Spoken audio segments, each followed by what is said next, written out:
Hello 8th class, welcome to the social science class. Today we are going to start a new chapter of history. Chapter number 6, Craft and Industries. Chapter name is Craft and Industries. In this chapter we will read about Indian handicraft and its decline, growth of new industry in India, changing attitude of British. Okay, first of all you have to read these pictures carefully, okay, and write them names. The pictures of machine related to cotton textile industry are given below. Identify and name them. Okay, which picture explain the ancient mode of knitting cotton? Understood? See this timeline also. In 1850 CE, first textile mill started in Bombay. जो first textile mill थी वो कहाँ start की गई थी? बॉम्बे में. कब? 1854 में. Then first railway line integrated कब की गई थी? 1853 में. ठीक है.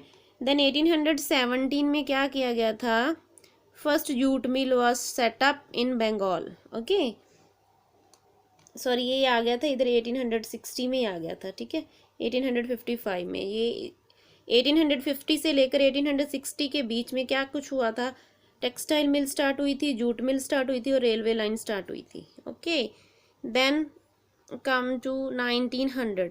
Department of the commerce and industry created in 1905. Understood this? हाँ जी बेटा. Our topic is Indian handicraft and its decline. India has the glorious past of handicraft industry. Handicraft क्या होता है? जो हाथ से बना हुआ मटेरियल होता है. ठीक है, जो इंडिया है वो क्या था कि भारत में हैंडीक्राफ्ट इंडस्ट्री का एक शानदार अतीत था. ठीक है, finished goods like cotton clothes, jewellery, inlay work, stone carving etcetera were exported to the different European country and had the flourishing trade related with the West. क्या था? जो फिनिश्ड गुड थी, जो रेडी होया मटेरियल था. ठीक है, जैसे कपड़े हो गए, ठीक है, कॉटन क्लोथ्स हो गए, ठीक है, ज्वेलरी होगी, इनले वर्क हो गया, स्टोन कार्विंग हो गया एक्सेट्रा. ऐसा जो वर्क था, ऐसा जो मटेरियल रेडी होता था वो भिन्न यूरोपियन देशों को एक्सपोर्ट किया जाता था और जो वेस्ट के साथ इसका व्यापार संबंध था वो मजबूत हो गया था. ठीक है, India textile which form the main item of trade was a great demand in Europe, but soon its demand began to decline after downfall of Mughal who patronized it. कि जो इंडिया था वो कपड़े के व्यापार का एक मुख्य आइटम था, बड़ी मांग में था, लेकिन जल्द ही जो मुगल का पतन के बाद इसकी जो मांग घटने लगी, भारत ने यूरोपियन संस्करणों को दे दिया. Understood? The cotton weaving and spinning industry and cotton textile industry in the Indian were mostly hit by the British machine made goods.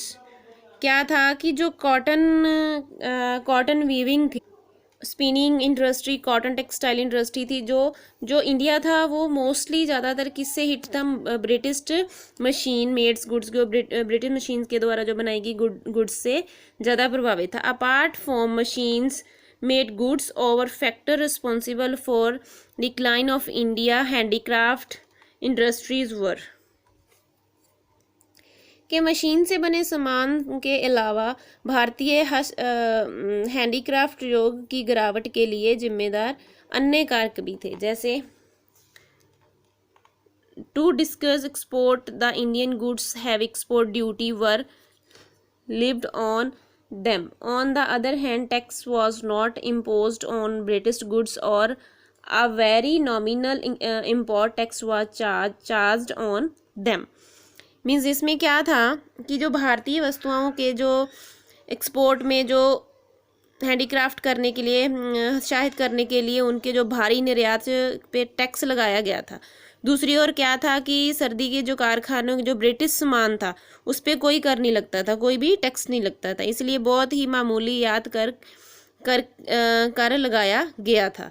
समझ आई? इसमें क्या था कि जो उनके द्वारा बनाया, जो ब्रिटिश के द्वारा बनाया गया मटेरियल था उस पर कोई नॉमिनल टैक्स ही लगता था, ज़्यादा चार्जेस नहीं देने पड़ते थे. ठीक है, with the expansion of British Empire the Indian handicraft industry lost the royal patronage of local ruler and nobles. इसमें क्या आ गया कि जो ब्रिटिश साम्राज्य के जो उनके जो भारतीय उसका एक्सपेंशन था, जो ब्रिटिश साम्राज्य का एक्सपेंशन था, उसके बाद क्या किया, जो है इंडियन हैंडीक्राफ्ट इंडस्ट्री की जो मशीन स्थानक हाकम थे, उनके जो जैसे रूलर्स थे, ठीक है, उनके उसके जो नॉबल्स थे, रियासतें थी शाही, जो सरस्वती के हेठ गुम हो गई थी, ठीक है, उनके अंडर आ गई थी, ठीक है, with the absence of encouragement from the government, की सरकार की जो हौसला अफजाई थी वो कम हो गई। And Indian handicraft industry shepherd a lot, कि जो इंडियन की हैंडीक्राफ्ट इंडस्ट्री थी उसको उसे काफ़ी शफर्ड करना पड़ा उसको, to feed the industry in their home country. The British required huge amount of raw material which were easily available in the bullock in the Indian markets.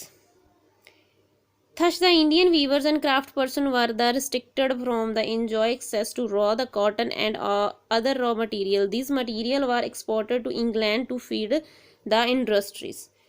To feed the industries in the home country, अगर उनको अपनी industry को बढ़ाना था अपनी country में, then British लोग थे, उनको काफ़ी मात्रा में huge amount of raw material की ज़रूरत थी, जो विच ईजिली अवेलेबल, की जो ईजिली अवेलेबल कहाँ पे था, इंडियन मार्केट में, ठीक है, थोक के भाव पे मिल जाता था जो रॉ मटेरियल होता था।